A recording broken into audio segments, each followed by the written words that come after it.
آپ امریکہ سے اپنا ایک گول سیٹ کر کے واپس آئے تھے کہ آپ نے پاکستانیوں کو یہاں پر جو ہیں وہ سستے گھر جو ہیں وہ فراہم کرنے ہیں. سو اس کے لیے ابھی آپ جو ہیں وہ کیا کر رہے ہیں؟ دیکھیں یو ایس میں، گلف میں، یورپ میں بہت ساری فارمولاز ہیں ان کے پاس، گورنمنٹ کے پاس، جو لوگوں کو لو کاسٹ ہاؤسنگ پرووائڈ کرتے ہیں. انفارچونیٹلی پاکستان میں کرنسی اتنی ڈیویلیو ہو گئی ہے کہ لو کاسٹ ہاؤسنگ پرووائڈ کرنا مشکل ہوتا جا رہا ہے، اور زمین بہت مہنگی ہے. تو اگر آپ کو سستا پلاٹ بھی کہیں لینا ہے تو وہ اتنی دور لینا پڑتا ہے کہ وہاں پہ انفراسٹرکچر اتنا اچھا نہیں ہے، اسکولنگ نہیں ہوتی، ہاسپٹلس نہیں ہوتے، آفیسز بہت دور ہوتے ہیں.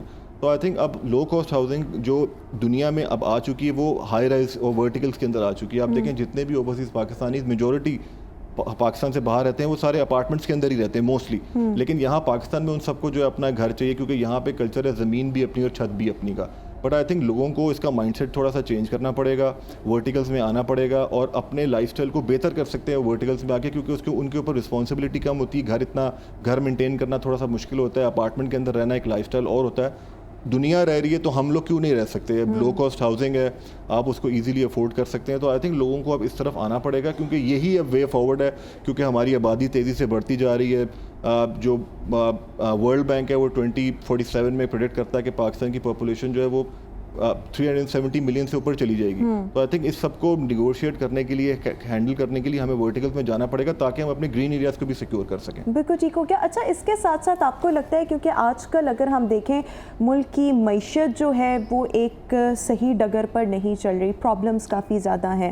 اس کے ساتھ ساتھ اگر دیکھیں انفلیشن والا بھی ایک فیکٹر، اس کو بھی اوور لک نہیں کیا جا سکتا. What do you think, is it possible to construct your own home these days? اس سینیریو میں اپنا گھر بنانا پاسبل ہے؟ اور اسپیشلی میں سمجھتی ہوں کہ آپ کا لاہور، اسلام آباد میں گھر ہے تو آپ بہت بلیسڈ ہیں، کیونکہ بڑا مشکل ہے یہاں پر گھر بنانا. دیکھیں گھر بنانا تو ڈے بائی ڈے مشکل ہوتا جا رہا ہے، کیونکہ انفلیشن بہت تیزی سے بڑھ رہی ہے، پاورٹی بہت زیادہ بڑھ رہی ہے پاکستان میں، سیکیورٹی سچویشن اتنی اچھی نہیں ہے، لا اینڈ آرڈر بھی نہیں ہے یہاں پہ، پولیٹیکل انسٹیبلٹی بہت زیادہ ہے. تو اس کی وجہ سے پرائس کی ویریشن بہت زیادہ آتی ہے. مشکل ہوتا جا رہا ہے لوگوں کے لیے گھر بنانا. اوبیسلی گھر جس نے بنا لیا وہ خوش قسمت ہے، اور انشاءاللہ لوگ اور بھی بنا سکتے ہیں یہاں پہ. بٹ آئی سیٹ کہ دیکھیں لوگوں کو تھوڑا سا مائنڈ سیٹ اب چینج کرنا پڑے گا. اب آہستہ آہستہ جو ہے وہ لوگ، جو 10 مرلے والا تھا وہ 5 مرلے پہ آ رہا ہے، 5 مرلے والا 3 مرلے پہ آ رہا ہے، کینال والے لوگ بھی 10 مرلے پہ آ رہے ہیں. موسٹلی لوگ جو گھر خریدتے ہیں پاکستان میں، جو پریمیم ولاز ہیں، وہ اوورسیز پاکستانیز خریدتے ہیں، یا وہ لوگ ہوتے ہیں جن کو انہیریٹنس ملی ہوتی ہے. تو اب اوبیسلی مشکل ہو رہا ہے لوگوں کے لیے گھر خریدنا. اسی لیے میں بار بار ہم جو ہماری کمیونٹی میں ریئل اسٹیٹ میں جو ڈیولپرز ہیں وہ ہم لوگ پش کر رہے ہیں لوگوں کو کہ آپ ورٹیکلس کی طرف آئیں، جہاں پہ آپ ایزیلی جو ہے اپنے گھر افورڈ کر سکتے ہیں. کیونکہ 5 مرلے کا اچھا گھر بنانا وہ بھی تقریباً 1 کروڑ روپے کا اب صرف لینڈ کے علاوہ بن جاتا ہے. اس کے علاوہ لینڈ بھی ہے تو 2-2.5 کروڑ روپے کسی کے لیے بھی ارینج کرنا بہت مشکل ہوتا جا رہا ہے. ہم نے ابھی، لیکن آپ کو کیا لگتا ہے کہ ہم ورٹیکلس کی تو بات کرتے ہیں، recently I came across so many pamphlets جس پر اپارٹمنٹس کی تشہیر کی گئی تھی. اپارٹمنٹس بھی کوئی اتنے سستے تو نہیں ہے. If you would have to get a good apartment at some good location, so I think that this is also very expensive. I think it is expensive, پر اس میں آپ کو جو بینیفٹ ملتا ہے وہ یہ ملتا ہے کہ you can get it on instalment. آپ کو 2-3 سال کی انسٹالمنٹس پہ مل جاتا ہے. گھر جو ہے وہ اس طرح کی اویلیبلٹی لوگوں کے پاس نہیں ہے کہ انسٹالمنٹ پہ وہ گھر خرید سکیں. اپارٹمنٹس میں صرف آپ کو ایک آپشن، بالکل مہنگے ہیں، آپ کی بات بالکل ٹھیک ہے، لوکیشن اچھی ہوگی تو مہنگے تو ہوں گے، پر اس میں آپ کو 2-3 سال کا پیمنٹ پلان مل جاتا ہے. کراچی میں آپ دیکھیں کہ پریمیم اپارٹمنٹس بھی ہیں، اکانومی اپارٹمنٹس بھی ہیں، اور لوور جو کلاس ہے وہ بھی اپارٹمنٹس میں رہ رہے ہیں. تو اس طرح آپ انسٹالمنٹ کے اوپر لے سکتے ہیں. بینکس بھی آپ کو جو ہے فیسیلیٹیٹ کرنا شروع کر دیں گے اس کے اوپر. تو لوگوں کے لیے آہستہ آہستہ ہو جائے گا، بٹ اس کے لیے ضروری ہے کہ ہم ایز اے نیشن اپنا مائنڈ سیٹ تھوڑا سا چینج کریں. So the way forward is only the verticals and the high rise buildings. وہاں پر جا کے جب اپارٹمنٹس وغیرہ آپ کے خیال میں جو ہیں ان کی طرف رجحان اب لوگوں کا ہونا چاہیے اگر آپ اپنا گھر یا اپنی کوئی بھی جگہ بنانا چاہتے ہیں. اچھا، اس کے ساتھ ساتھ what do you think are the prime locations in Lahore جہاں پر اپارٹمنٹس جو ہیں وہ بنے ہوئے ہیں، اور کون سی ایسی جگہ ہیں where you can get the apartment at a very reasonable amount؟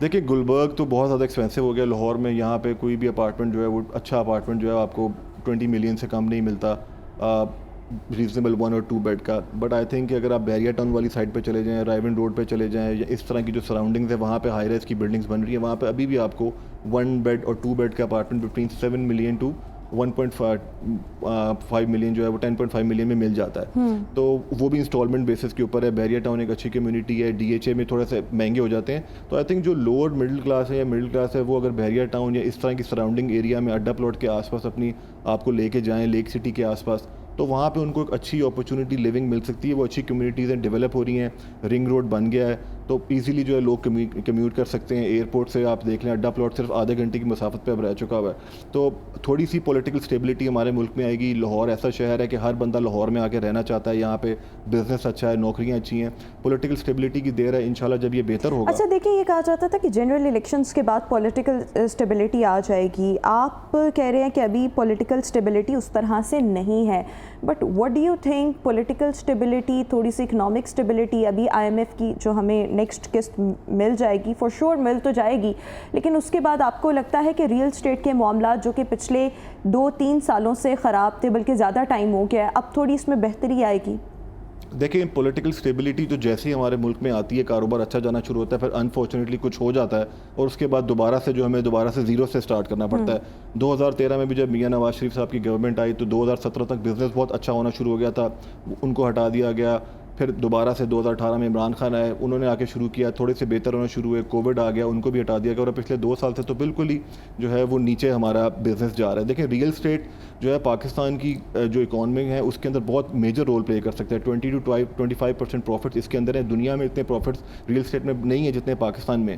ہم ریئل اسٹیٹ کو ایک پرابلم سمجھتے ہیں, but real estate as it self problem نہیں ہے. اس کے اندر بہت سارے پرابلمس ہیں جس کو گورنمنٹ ایڈریس کر سکتی ہے, اور ایڈریس کرنے کے ساتھ ساتھ اس کو ایک ایسی انڈسٹری بنا سکتی ہے جہاں پہ لوگوں کو امپلائمنٹ مل سکتی ہے, بزنس مل سکتا ہے, پیسہ اس کے اندر بہت زیادہ ہے.